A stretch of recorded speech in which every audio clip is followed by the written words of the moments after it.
नाना उर्मिला, तुम्हें कछु भ्रम हुआ है। जे तो अभी अपने ताऊ जी के साथ था, है ना भैया? मैं लक्ष्मण के घर की ओर जा रहा था तो मार्ग में मुझे कान्हा। हो सकता है कि लक्ष्मण की बहू सही कह रही, क्योंकि जब मैंने कान्हा को देखा तो उसके मुख पर माखन लगा हुआ था।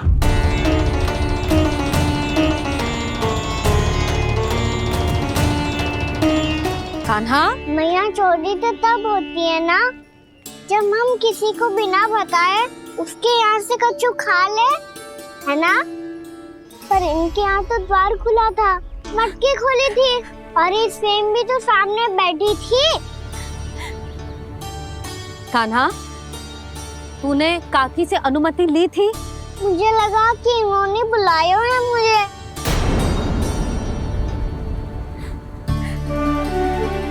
उर्मिला, कान्हा ने तुम्हारे घर आके माखन खायो, इसके अपराध की मैं भरपाई करूंगी। मैं तुम्हें 2 गुना माखन दूंगी।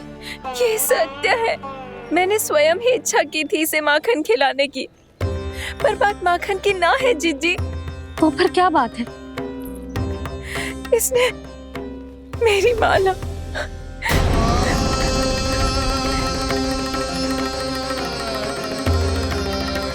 उर्मिला, मन दुखी मत करो।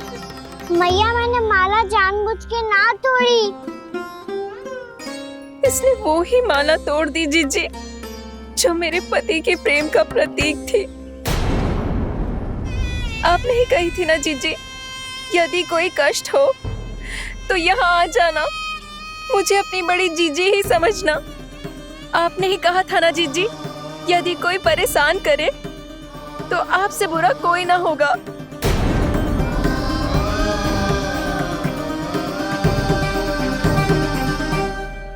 हे नारायण, क्या मुझे अपने कान्हा को फिर से दंड देना पड़ेगा?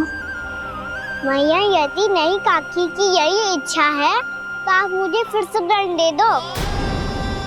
मैं दंड के लिए तैयार हूँ मैया। मान दो मुझे उस उखल से, मैं उस उखल में बंधा रहूंगा, दिन भर धूप में खड़ा रहूंगा, भूखा प्यासा भी रह लूंगा। पर आप इनसे कहो ना, साधारण सी मोतियों की माला के लिए अपना मन क्यों दुखी करिए ये? कान्हा, ये कोई साधारण मोतियों की माला ना है।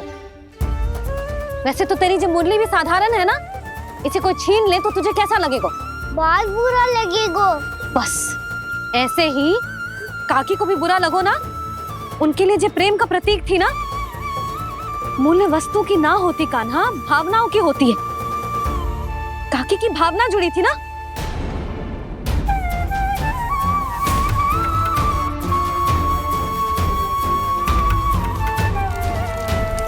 जे ले, जे माला काकी को जाके दे। जे उनके माला की स्थान तो ना ले सकती, पर तेरे क्षमा की भावना उन तक पहुंचा सकती है।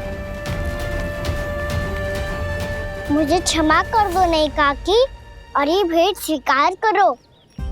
ना ना, जीना चाहिए मुझे। जीजी जे मैं कैसे? नहीं काकी, ये माला भी प्रेम का ही प्रतीक है। लो। वैसे एक बात कहूँ, मोतियों की माला टूट सकती है और फूलों की माला भी मुरझाई जाती है। इसीलिए माला जीवन भर आपके पास रहना रहे। मेरा प्रेम सदैव आपके साथ रहेगा।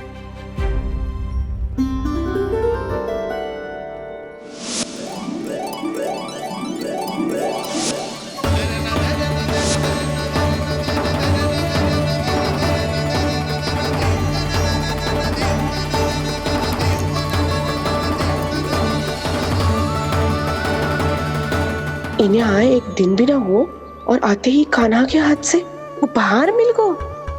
कितनी भाग्यशाली है उर्मिला। जसोदा जी, चोरी तो कान्हा ने हमारे घर पे भी की थी, इसने हमें कछु ना दियो। दियो ना, माखन दियो ना, चांदी की मटकियों में। मैया और मैं कोई अलग थोड़ी है। कान्हा, अधिक बातें मत बना। आगे से ऐसी उदंडता की ना तो बातें बना के मैया के दंड से ना बच पाएगो। मैया मैं कोई शरारत ना करूंगा, बस फिर से दंड मत ही देना।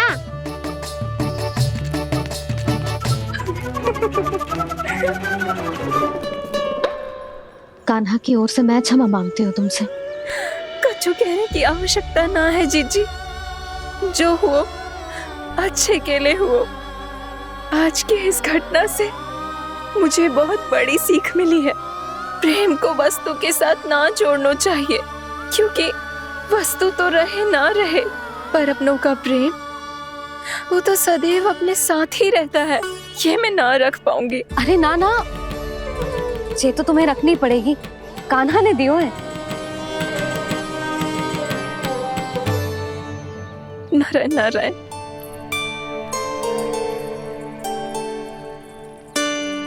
नंद, बहू, बालक को ध्यान रखो तुम दोनों। राजा का लल्ला है, उसके कुछ अधिकार हैं तो बहुत से दायित्व भी हैं। यदि तुम दोनों चाहते हो कि तुम्हारे संस्कार उसके अंदर आए तो क्या अच्छा है क्या बुरा, ये उसे अभी से समझाना होगा। अन्यथा समय को बदलते देर नहीं लगती। इससे पहले कि तुम्हारा राजकुमार पक्का चोर बन जाए, अंकुश लगाना आवश्यक है।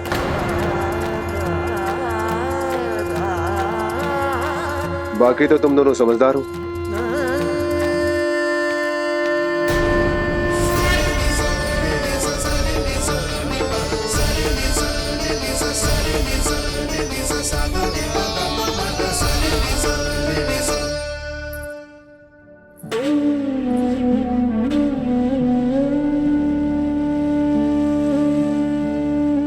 मैया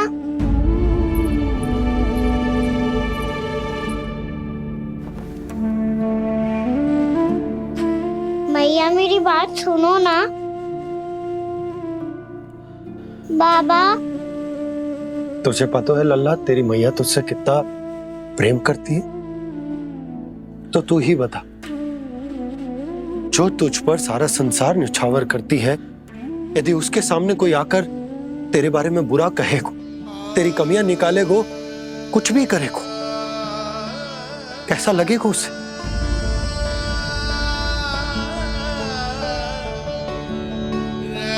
हम सब चाहते हैं कि तू अच्छा लल्ला बने, ताकि सब तेरा उदाहरण दे, ना कि बुरा जिसकी सब निंदा करे।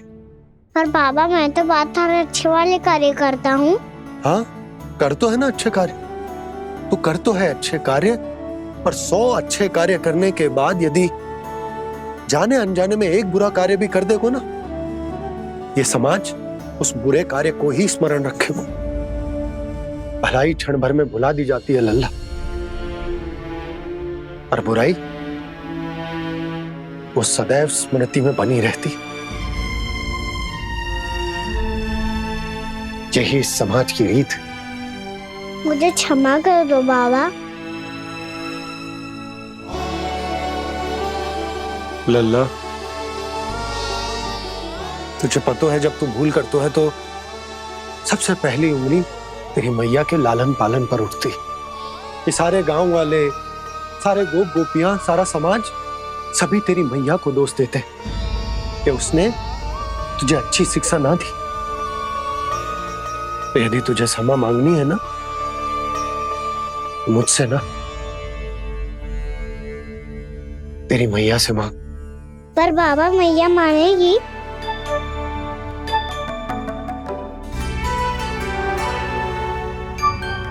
मैया क्षमा कर दो, अब फिर मैं कोई ऐसा कार्य।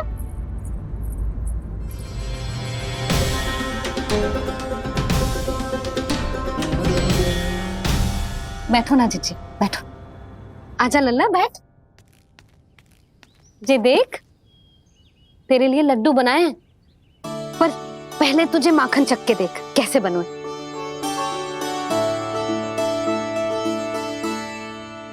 अच्छा है, ले खा।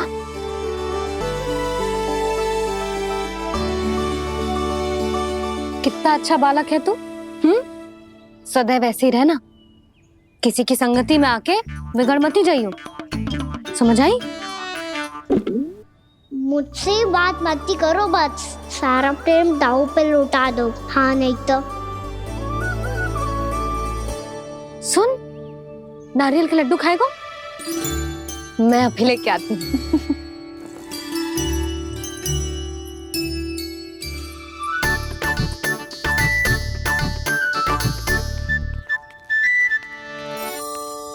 किसी उपाय से बात नहीं बन रही तो रोक के दिखाओ ना। रामबाण उपाय है, आंसू देखते ही जल जाती है सारी माए। हाँ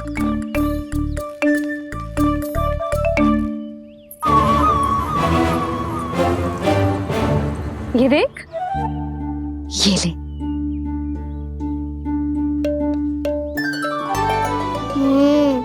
ले, जो सारे के सारे तेरे लिए हैं, खा। यशोदा, बलराम को ये लड्डू अपने भाई के साथ भी बांटना चाहिए ना।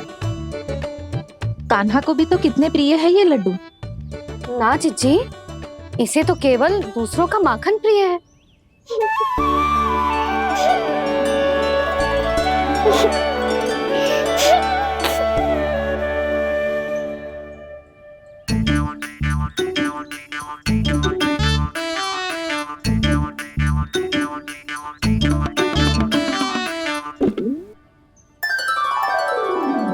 दे दो, सारे लड्डू दे दो, मेरे खिलौने, सारी मिठाई दे दो अपने प्यारे बलराम को। मुझसे बात भी मत ही करो।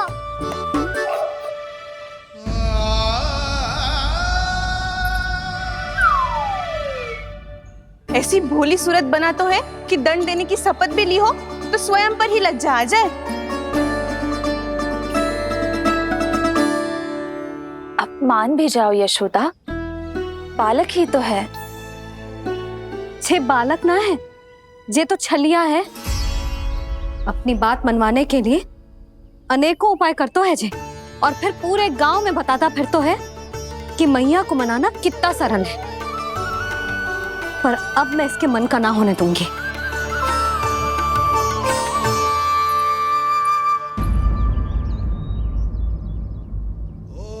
अब इतना भी क्रोध मत ही करो मैया, मान जाओ मैया।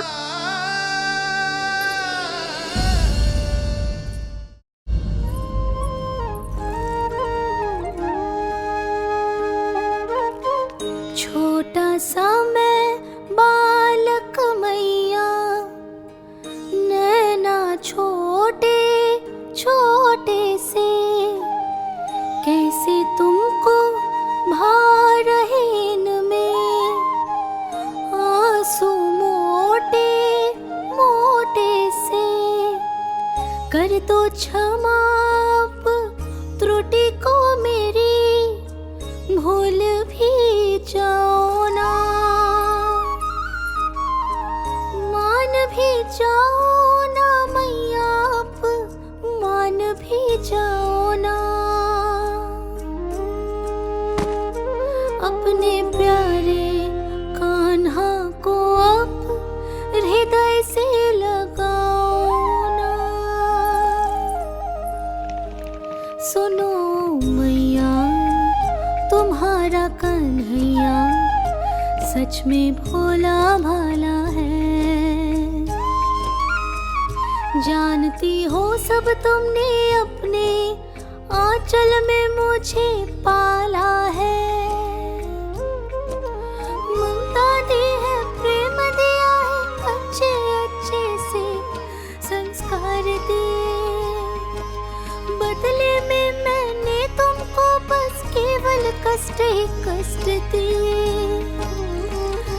पलकों में बैठाया तो मुंह फेर के जाओ ना, मान भी जाओ ना मैया, आप मान भी जाओ ना।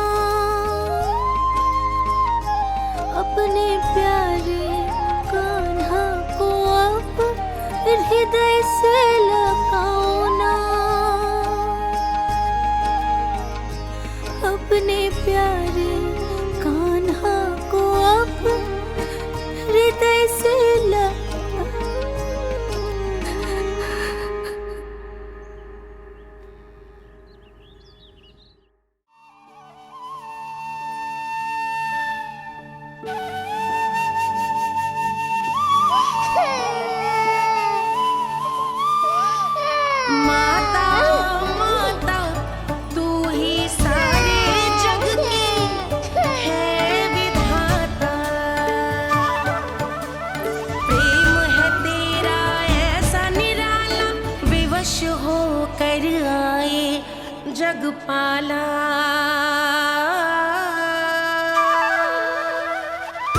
यशोमती मैया के नंद लाला,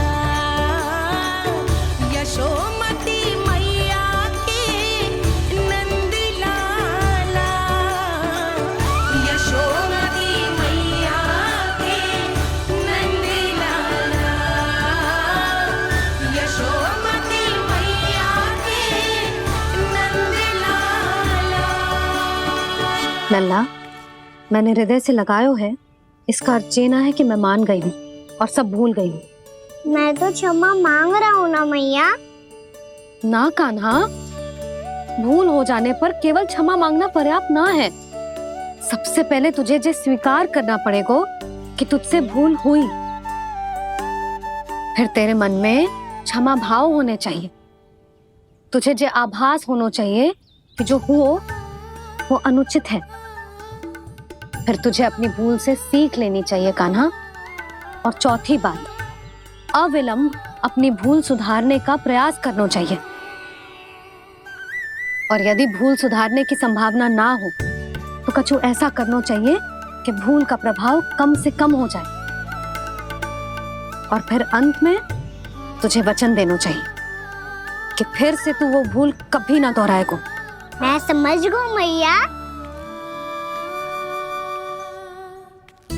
तुम्हारा लल्ला नटखट अवश्य है, परंतु समझदार भी। मैं वचन देता हूँ मैया, आज के बाद मैं ऐसा कछु ना करूँगा जिसके कारण आपको लज्जित होना पड़े। मेरा अच्छा कान्हा,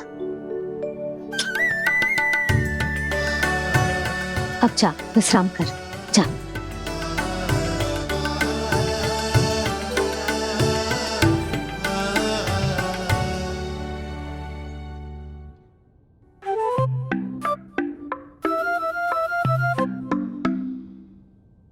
अभी अभी छोटी माँ मानी है, अब तुम फिर से कोई योजना मत बना लेना। उसकी चिंता मत ही करो दाऊ।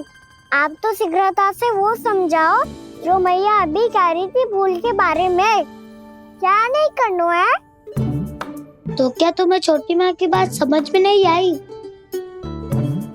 तो तुमने बाहर क्यों कहा कि तुम समझ गए हो?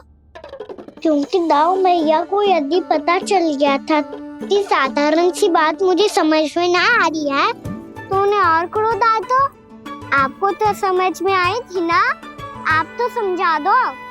आप मेरे दाऊ हो ना। हाँ हाँ समझाता हूँ। छोटी माँ ने कहा था भूल हो जाए तो कभी भूल से भी भूल को भूलना नहीं। हाँ उनकी बातों का सार तो यही था। अरे दाऊ, सार के चक्कर में आप सीधी सीधी बात को और कठिन बना रहे हो। फिर से मैया से ना पूछ सकते हो, पर बाबा से पूछ सकते है। कान्हा, यदि एक बार में कोई चीज समझ में ना आए तो तू उसके बारे में अनेक बार पूछ सकते है। प्रश्न पूछना समझदारी का प्रतीक होता है। समझ गो बाबा। तेरी मैया केवल इतना ही कहना चाह रही थी कि जब कोई भूल हो जाए तो उसे मन से स्वीकार करना चाहिए और उसके बाद हमें हो सके तो उस भूल को सुधारने का प्रयास करना चाहिए। और अंतिम और सबसे महत्वपूर्ण बात ये अवश्य याद रखना कि उस भूल को दोबारा भूल कर भी ना करना है। समझ गो बाबा। चलो तुम दोनों बातें करो, मैं जाता हूँ।